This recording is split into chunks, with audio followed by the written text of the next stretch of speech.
கர்த்தருடைய பரிசுத்த நாமத்துக்கு ஸ்தோத்திரம். கர்த்தருக்கே ஸ்தோத்திரம்.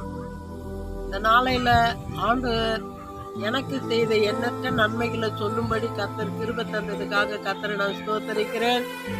வாழ்க்கையில எவ்வளோ சோதனைகள், வேதனைகள், வியாதிகள், ஆனா வந்த போதிலும் ஆண்டவர் கூட இருந்து எங்க போனாலும் நான் ஜெபிக்கும் போது அவங்க சொல்ற காரியம் கர்த்தருக்காக எங்க போனாலும் கர்த்தருடைய வார்த்தைய நீ ஏற்றுக்கொண்டு பேசுறபடினால கர்த்தரே உனக்கு ஜீவனை கொடுத்து வச்சிருக்கிறாருமா.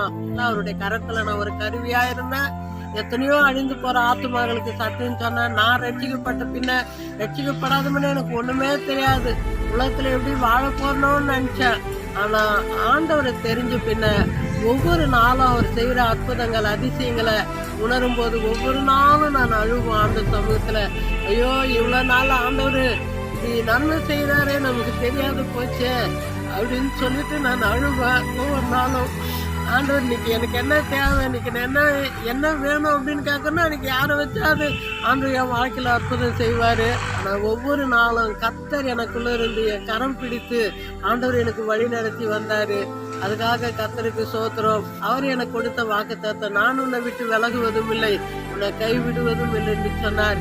அப்படியாக இதுவரை என்னை விட்டு விலகாதபடி, என்னை கைவிடாதபடி கர்த்தர் என்னை பாதுகாத்து பராமரித்து வழி நடத்தி வாழ வைத்து இதுவரையிலும் வாழ வழிகாட்டி வந்தார். அவர் கோடி ஸ்தோத்திரம், நன்றி. இது வரலும் 62 வயது வரலும் ஆண்டவர் ஜீவனோடு வைத்து பாக்குற மக்களுக்கு சத்தியத்தை சொல்ல கர்த்தர் கிருபை தந்தபடினால கர்த்தருக்கு ஸ்தோத்திரம். இத பார்க்கிற ஜனங்கள் ரட்சிக்கப்பட உலக பிரகாரமா வேதனையோடு இருக்கிறீங்களா, வியாதியோடு இருக்கிறீங்களா, அவரை நோக்கி பாருங்க. இயேசு கிறிஸ்து மட்டும்தான் வந்து நிப்பாரு. நமக்காக யாவற்றையும் செய்து முடிக்கிறேன்னு சொல்லி இருக்கிறார், செய்திருக்கிறார். ஆனா நீங்க தொடர்ந்து ஆண்டவருடைய சமூகத்துல இதை கேட்டு பாருங்க. கண்டிப்பா கர்த்தருடைய வாழ்க்கையில அற்புதம் செய்வார். அனுதினமும் அற்புதம் செய்வார். அனுதினமும் நீ என்ன கேட்கறிய, கண்டிப்பா அந்த அற்புதத்தை கர்த்தர் செய்வார். உனக்கு என்ன வேண்டும்னு கேட்டாலும் அந்த நாளையில யாரை வச்சாது கர்த்தர் அந்த அற்புதத்தை செய்வார்.